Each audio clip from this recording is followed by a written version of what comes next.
Hey, this is Reverend Bill, and today is Thursday, March 27th. Um, so I just finished watching the sixth episode of Daredevil. I think originally I did the first two episodes, and then I don't know. To be honest with you, nothing really happened until there were some hints of some things. So I just kind of thought I would watch episodes until there was something to talk about. So after six, I figured that I don't know. I'm going to be a little all over the place because of the different episodes. There'll be some spoilers, I guess, just because again, I don't really think all that much happens. Maybe this last episode a little bit, but for the most part, it just Matt Murdock, moping around and the Kingpin being emasculated with Vanessa.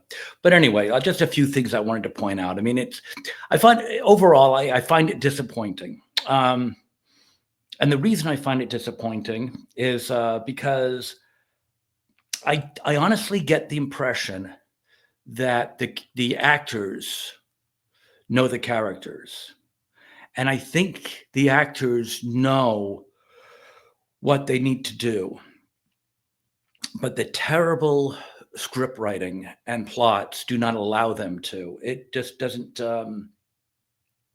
It doesn't take them over the top. You can see that you really can see it if you look carefully in the actors that Daredevil and the Kingpin, or when he's Matt Murdock, he's barely Daredevil at all anymore. You can see that they want to break out. At least I feel like they want to, and the script just handicaps them. Anyway, and I find there's a lot of things that just make me scratch my head. I mean, and I might come across as nitpicking, but it's like I just find fault with a lot of the scripting. One thing that bothered me is he's talking to the girl. Um, Angela, I think her name is, the White Tiger's niece, maybe. And he's at the police station and he's talking to her. And I think he holds her face so he can look her in the eyes. He's blind. I mean,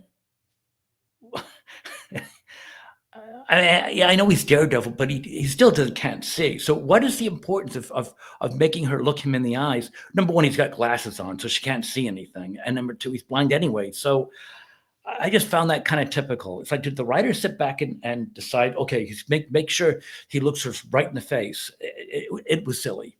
And the marriage counseling. Look, maybe it helped some people. But I actually tried marriage counseling once, and I made a joke with my wife at the time that we would go in there holding hands, and then we would leave trying to kill each other, which is what I thought about marriage counseling. It didn't work for us, but that doesn't mean it doesn't work for some people.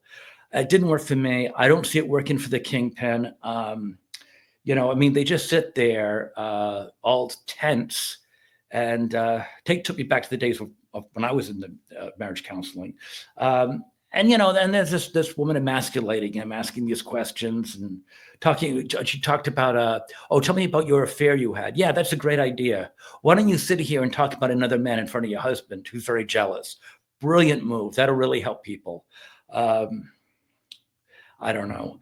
The cabinet of the Kingpin is boring. I don't care about Sheila or Daniel. There's one point where I guess Daniel screwed up and he did a mea culpa in the mayor's office, throwing himself on the sword, um, and the Kingpin was hinting that he was going to fire him and Sheila. And I got to be honest with you, I didn't care whether he did or he didn't. I was just kind of bored. It's like, you got to fire them, fire them. Don't fire them, don't fire them. I don't care. Can we just get along with some action here? Um, and this moping around with Matt Murdock. I brought this up too, by the way, at the beginning, that killing off Foggy and having Karen leave was not a good idea. Again, the writers didn't think.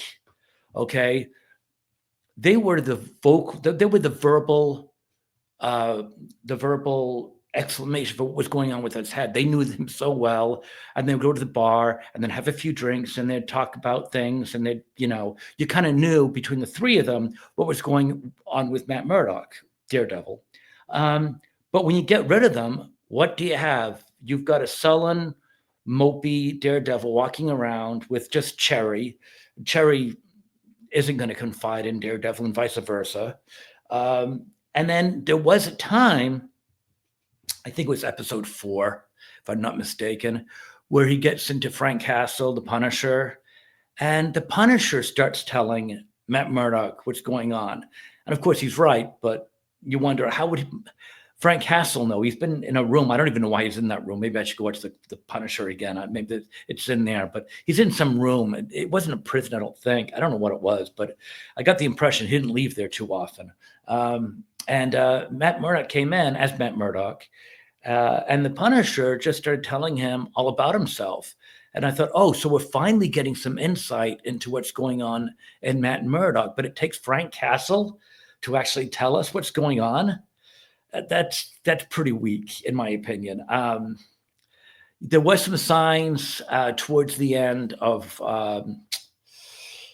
was it episode? It might have been episode 4, where Daredevil and Kingpin, you kind of see them getting a little antsy for their former lives, but then in the next episode, that's kind of forgotten, and they're just about being the mayor and Matt Murdock, attorney at law again.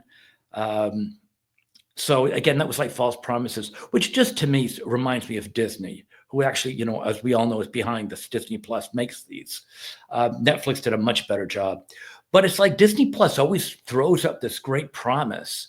It's like a bad lover, It's like making all these promises to you and then just leaves you hanging. That's how I kind of view this. But I don't know. I mean, another thing too is that he says he doesn't want to be Daredevil anymore, but whenever there's crime, he acts, but it's Matt Murdock. He doesn't put on the Daredevil outfit. So I guess he plays incognito. He'll go, and I guess a couple of people learned that he was Daredevil just by the circumstances or what have you. But yeah, I mean, he does the same thing, except he doesn't put on the Daredevil costume. So, like, what's the difference exactly?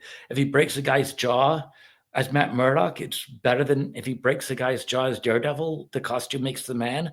I'm not sure what the point is here, because the end result is the same. There was another thing too, where that bank robbery, for those who've watched this, that made no sense to me whatsoever. So he hears it's a bank robbery. You would think he'd turn into Daredevil and go rescue them. No, he does not do that. He tells somebody to call 911. So he immediately, I'm not sure who it was. I think it might have been his girlfriend, who is very forgettable. She's the marriage counselor, I guess. Anyway, I think he was talking to her, and he told her to call 911, but didn't tell her where to send the guys. I guess she was smart enough, and through osmosis, she knew where to send the 911 people. Anyway, so she called 911, and the police got there. So he turned a robbery into an active hostage situation. He didn't go in there as Daredevil. He went in there as Matt Murdock for some reason, meaning that he immediately handcuffed himself, because he cannot act as Daredevil because, well, he's surrounded by people. Okay. Another thing too, that whole sequence was so DEI. I think he might have been the only white man in New York at the time. But regardless, it's Disney Plus, so realism's got nothing to do with it.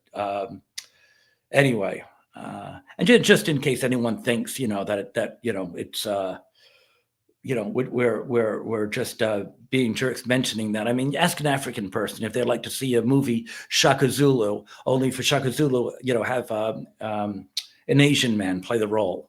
I mean, they say no. There's no Asians in Uganda. Where was it? Uganda? I forget what the country he actually was from. Zaire? I don't know. Anyway, so they got a hostage situation. Matt Murdock's in there. All eyes are on him. What is the point? So he's there, and he actually now, when anything goes wrong, he just sneaks around and tries to take care of things as Matt Murdock, not Daredevil, but he can't do what he wants to do because he's out of costume. But yet he'll open the safe in front of the bank manager with a super hearing, hearing the tumblers, and this guy's not supposed to say, well, who are you? I don't know.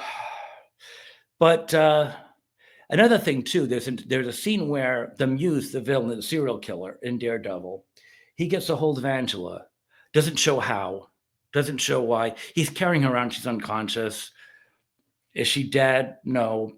We find that out later on. But in the scene when he's carrying her, you don't know. Has he drugged her? Don't know. Did he knock her out? Don't know. Brings her in. And of course, Matt hears that she's been kidnapped from Soledad, who I think it's like her mother, I guess. And he immediately goes to the Muse's hideout. Maybe I missed something, but I didn't see anywhere where he got any hints. He was just there. Bad writing. Or maybe I missed it. If I missed it, please someone tell me. I'm not going to watch that episode again. I didn't like it. But how did he know where she was? And anyway, that's neither here nor there. So maybe he's going to be back at Matt Murdock. I did like Fisk with the axe, giving Adam the axe. That was kind of cool.